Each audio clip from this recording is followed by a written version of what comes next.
Greetings everyone. In this video we are going to take a look at DC parallel circuits. Do a little simulation here. We're going to take a look at how you can do some quick approximations, sort of the same sort of thing we looked at with DC series resistive circuits, and also some of the things that are going to happen or might happen in lab. Okay, so let's begin with a nice little 3-resistor network here. Now I've tied in some ammeters just to make this a little easier. The big thing in a parallel circuit like this is you're interested in the currents. Why the currents? Well, if it's parallel, the big thing about a parallel circuit is voltage everywhere is constant, right? So I don't really care about determining the voltages. I mean, that's trivial. Now, ideally, right, these meters should have no impact on the circuit currents and voltages. They're there just to measure. In the real world, real meters have finite internal resistance, and they will have some effect on what you read. But in our case, in our simulator anyway, these things are basically being treated as ideal.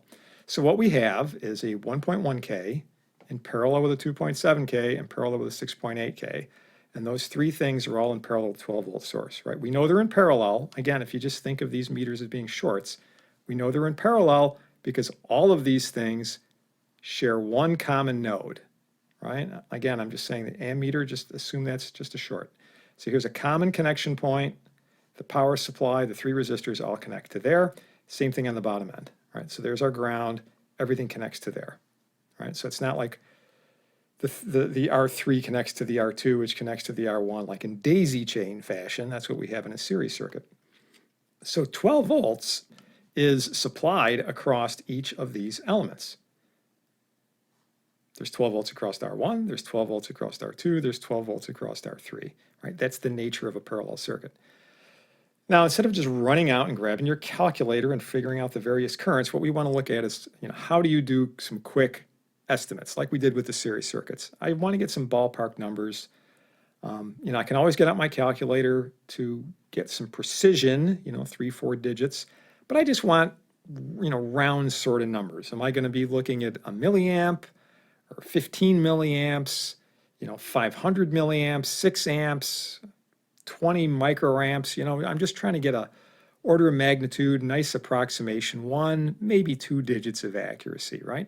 So that when I go in here with my meter, I'm not going to just sort of accept blindly what I see on the meter. Or I'm going to accept blindly something that, pops up on the calculator. I want to do a sanity check, okay? So you have a couple of options here. You can try to figure out what the total resistance is, and then, do a calculation using Ohm's law to find the entering current. Or you can find the individual currents. Right, so I'm going to look at both of these. So again, the trick here is just approximate for convenience, right? Just kind of play with the numbers a little bit. 12 divided by 1.1K. Now remember, you got K ohms over here. So K ohms and volts are going to get you milliamps, right? 10 to the third, and you're going to divide by 10 to the third, which is going to give you an answer, a current answer in 10 to the minus third, millis. So I just have to think in terms of 12 divided by 1.1, or 12 divided by 2.7, or 6.8. I'm not even going to think about the Ks, because I know Ks is going to give me millis for the current. All right, so 12 divided by 1.1. All right, you have sort of 2 approaches here. If you're going to do some approximations, you can say, look, it's 12 volts. That's around a K ohm. 12 divided by a K. Dividing by 1 is about the easiest thing you can do. So you'd say, well, all right, that's going to be around 12 mils. You want to be a little bit more accurate. You say, okay, that's about 10% more. It's 1.1K, so that current would be about 10% less. So maybe more like 11 mils. Or you could say, look, it's 12 volts. That's nearly 1.2K. 12 divided by 1.2, 10 mils. But this resistance, again, for a little bit more accuracy, this resistance is about 10% less than that approximation of 1.2K. So the current's going to be a little bit more, 10% more. So 10% above 10 mils gives you 11 mils, right? So that's where we were just a second ago. So there should be somewhere in that vicinity. Not exactly. Maybe it's going to be 10.9 you know, but somewhere around 11 mils. Now we move over to R2. Same sort of deal. How do you want to approximate this? 12 divided by 2.7. Well, if it was 3K, that's an easy thing you can do in your head. 12 divided by 3. That's 4 mils. Again, this is a little on the low side, so not quite 10%, but well, actually pretty close to 10%. So that 4 mils would be, 10%-ish high. In other words, closer to 4.4 mils, 4.5 mils, somewhere around there. Okay, so far so good. 6.8 and 12. Well, if it was 6 instead of 6.8 and 12, that would just be 2. So again, this is about, a little over 10% high. And result, instead of 2, we're going to be probably looking at somewhere around 1.7, 1.8. Now I can just add those up, right? And that'll give you my total current. So, we said we had around 11 here, maybe 4.5 or so here. So we're looking at 15.5, and then, a little less than 2 mils over here. So we're looking at, low 17s for this current. All right. Okay. Another thing you can do to get that current is you can approximate these resistors, come up with one resistance value and see what you get. All right, if you're going to get out your calculator, you could do reciprocals, 1 over 1.1K plus 1 over 2.7K, 1 over 6.8K, right? Add up all the conductances, take the reciprocal of that to get the total resistance. Or you could do product sum rule. You could do product sum rule on these two and then do a product sum rule on R3 in that combo and go that way. Again, if you want accuracy, you're going to get out your calculator, but I want to approximate. All right, so there's some very simple rules you can remember for parallel resistors. If you have a series of resistors that are the exact same size, all you have to do to find the equivalent is take that value and divide it by the number of resistors you have. So if I had 3 6Ks here, all right, 6K in parallel with 6K in parallel with 6K, that combo would be 6K divided by the 3 resistors. 6K divided by 3, that's 2K. All right? The simple way to remember this is if I have 2 identical resistors, I get half. So if I have, for example, if I had a 1.1K in parallel with a 1.1K, just those 2, then the result would be half, or 550 ohms. All right? Now it turns out, and this is shown in the accompanying text, that if you know the ratio of the resistors, you can come up with a little sort of convenient approximation here, which is if the ratio of the 2 resistors, right, let's just call that N. N is the factor of one to the other. So let's say this was, again, I'll use some easy numbers here. Let's just say this is like 1K and this is 2K, right? R1 is 1K, R2 is 2K. So that ratio is 2 to 1. I've got a 2 to 1 ratio. Right? So the result will be that ratio, 2 divided by the ratio plus 1, in other words, 2/3 of the smaller resistor. So that's going to be 2/3 of 1K, or roughly 667 ohms. If the ratio was 4 to 1, like this was a 1K and this is a 4K, or this was a 2K and this was an 8K, right? That ratio, that 4 to 1, that turns into 4/5 of the smaller resistor. And it's always the smaller resistor. Remember, I don't care how many resistors you have. Could be 2, could be 27. The parallel combination of resistors must always be less than the smallest resistor in the group. And I mean, just looking at this, you know that the result has to be less than 1.1K. Right? It's the smallest resistor of the 3. So it's got to be less than 1.1K. Every resistor you add is another path for current. It enhances the conductance, right? Which is another way of saying that it reduces the resistance. So if I was going to use this little ratio thing, like if this was a 1.1 and this is 2.2 instead of 2.7, that would be a nice convenient ratio of 2 to 1. And I would say, okay, I'm going to get 2/3 of my 1.1K. If this is a 3.3K, it'd be a nice 3 to 1 ratio, and we'd say that's going to be, 3/4 of this value. So looking at these two things, right? We can very quickly estimate around what this parallel combo is going to be. If this was a 1.1K, if they were identical, it would be 550. Okay? And I know immediately, well, it's got to be somewhere between 550 and 1.1K. I mean, it's got to be less than 1.1K, and it can't be any lower than 550 if that was a 1.1. So if it's a 2.7, that's going to push it up a bit. All right? So what's it actually going to be? With that ratio, okay, the 1.1 to the 2.7, I mean, if it was a 2.2 and it was a nice 2-to-1, like I said, it'd be like 2/3 of this, which would be like 730-ish, something like that. So this, what are we going to get? 750, 780, maybe 800, probably somewhere between 750 and 800. And this is going to enhance the conductivity of this resistor alone, but not, to the point where it's going to, like I said, cut it in half. So I've got, something in that region, okay, for my resistor values. Now I come over here and I look at the 6.8K. I'm going to throw that in too.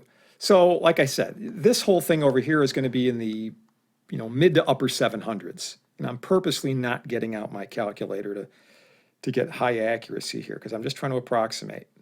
I just want to be able to walk in the lab and look at this real quick.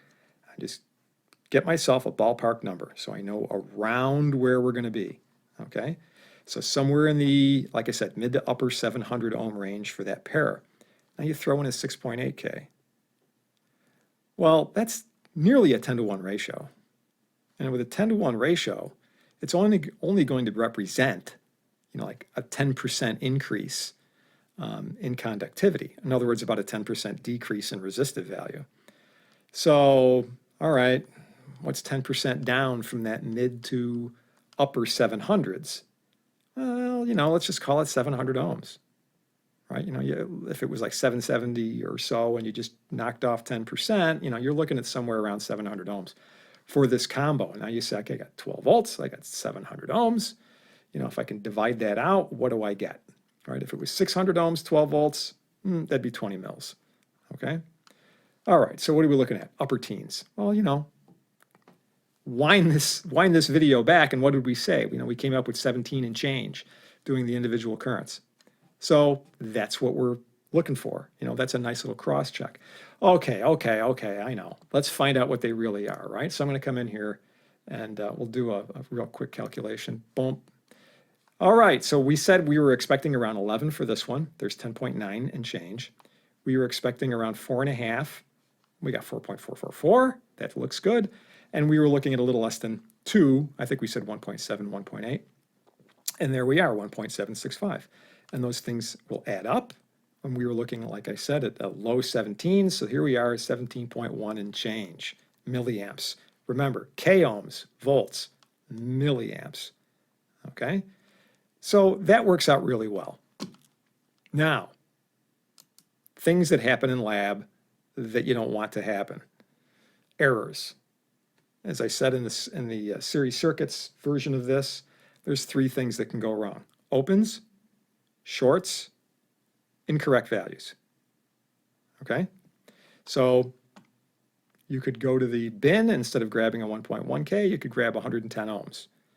Right? That 6.8K, maybe it's 680K that you actually grabbed out of the bin. All right? How do those sorts of errors impact things? Well, the first thing I'm going to talk about is a short. If you wired this in and accidentally shorted one of these resistors, forget it. You're not going to get anything that makes sense, because what ends up happening is, right, like if you took, let's say, R3 here, and you put it in your proto board such that it goes right along, like a set of those connectors, and you basically accidentally short this thing out, you've shorted out the entire circuit. All right, remember, there's only 2 connection points here. We've got this one up here, and we've got this one down here. So if you short this, you've shorted everything. You basically have this 1.1K in parallel with a 2.7K in parallel with 0. And remember what I said just a second ago, parallel combination is always no greater than the smallest item that you have, okay? If that's 0 ohms, that's what the whole thing is. Well, what's 12 volts divided by 0 ohms? Well, it's infinity amps. Of course, what's really going to happen is your power supply over here is going to go into fault mode. It's going to go into a current limit mode. And you're not going to get 12 volts here anymore, right? It might shut down. It all depends on the design of your power supply, but the whole thing is going to be dead. Now, typically, power supply, it'll have an internal current limit, and you might, depending on the design, you might hear a little click where a relay is going and it's opening this up because there's just too much current draw. So it's a self-protection thing. If it has a meter on it, a voltmeter on it, that voltmeter might, just bump, go down to 0, or maybe a few millivolts or something like that. Again, it's a self-protection as a current limit. So it doesn't matter which one you would accidentally short. If you short one, you short everything. Okay, boom, the end. Opens. Well, unlike a series circuit, if you open a resistor in a series circuit, you upset everything in that circuit, right? Because you by opening, you interrupt the current flow, which means that the voltage drops on the other resistors in the series loop are altered. But here, if you just open one of these resistors, you don't affect the other ones, right? Because what ends up happening is there's a total current coming here. There's current coming down through R1, through R2, and through R3. If R3 was opened, well, this current doesn't exist. But these two still do. You've still established 12 volts, so this current won't change, this current won't change. In other words, we'll still get that 11 or so, 10.9 mils, and we'll still get that 4.4 mils here. This current, however, will disappear, which means that your total current back here, right, the total current coming in, will go down because this contribution is no longer there. It wouldn't matter which one. In other words, if R1 was accidentally opened, you'd still get these two currents, right? They are not going to change from the original circuit. Your total current, however, will, because the current from R1, that 10.9 mils, isn't going to be there anymore. So that incoming current, the power supply current, is going to go down by a considerable amount, all right? So that's a little bit different in a parallel circuit compared to a series circuit. You open something, and it doesn't really affect the current in the other elements, but it does affect the current coming from the source, right? Unlike the series, you open up something in a series, and the whole thing goes into the dumper, okay? All right, what about wrong values? So like, for example, I was talking about R3. So what happens if, again, you go up to the bin and instead of putting in a 6.8K, you grab a 680 ohm, okay? We haven't shorted it, we haven't opened it, it's just a different value. How does this impact the total circuit? Well, we still see 12 volts across these two resistors, R1 and R2, so those currents aren't going to change. But by lowering the value of R3, well, we're going to expect more current through R3, and of course that adds in to the other currents, Kirchhoff's current law, so we expect to see a considerable increase, right, in the current coming in the ammeter back here, right, from the power supply. Well, how much? Between these two, like I said, we were looking at 15 and change. Over here, originally we were looking at less than 2 mils, but now with a point, think of it as a 0.68K, right? You divide that into a 12 volt source, okay? And now instead of a little less than a couple milliamps, we're going to be pushing, upper teens, right? Not quite 20, but maybe, 17, 18 milliamps is going to be coming down through here. So we expect this thing to jump up, what are we going to get? I don't know, probably low 30s, okay? I mean, I literally don't know. I just happened to pull out the 680 here, kind of out of the air. So let's go and see what we got. Hey, okay, 17.6 for that, 33, so right around, what we were expecting, right, low 30s. So, lesson. Always, always, always measure your resistors before you put them in the circuit, right? Don't trust that somebody put them back in the correct bin. Don't trust your eyes when it comes to those color codes. Like I said before, sometimes you look at that and you can't quite tell the orange from the yellow or the red from the orange. you know, blue from a violet sometimes, it's hard to see. So you put the wrong value in, right? And then everything goes crazy. So this way, you get out your meter, measure the resistor values first. That also improves the accuracy of your hard calculations, you know, when you get out your calculator, because that meter is probably going to have, you know, if it's a 3.5 digit meter, it's probably going to be maybe 1% accuracy or inaccuracy, however you want to look at that, on its ohm measurement, okay? Versus, you know, 5 or 10% tolerance, gold and silver bands on the typical resistors. So yeah, let's reduce that uncertainty from 5 or 10% down to 1%. Or maybe you have a 4.5 digit meter and it's, you know, you've got 0.1% possible deviation on your resistive scale. That would be even better, okay? Really narrow those things down, increase your accuracy.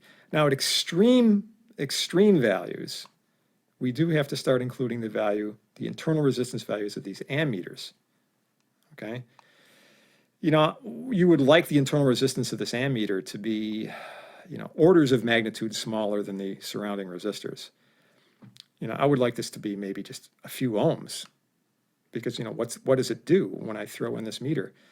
That extra resistance increases the resistance in each one of these paths, and therefore produces a small decrease in the current. When these internal resistances get up around the size of the resistor itself that it's in series with, the thing that it's trying to measure, then your accuracy goes out the window, okay? So that's something else that you buy when you buy a more expensive meter is, you know, how closely that meter acts or responds compared to the ideal, right? Our ideal simulated ammeters here have no internal resistance, but real world ammeters do, okay? All right, I think that covers it pretty well. Questions? Put them in the comments. See you next time.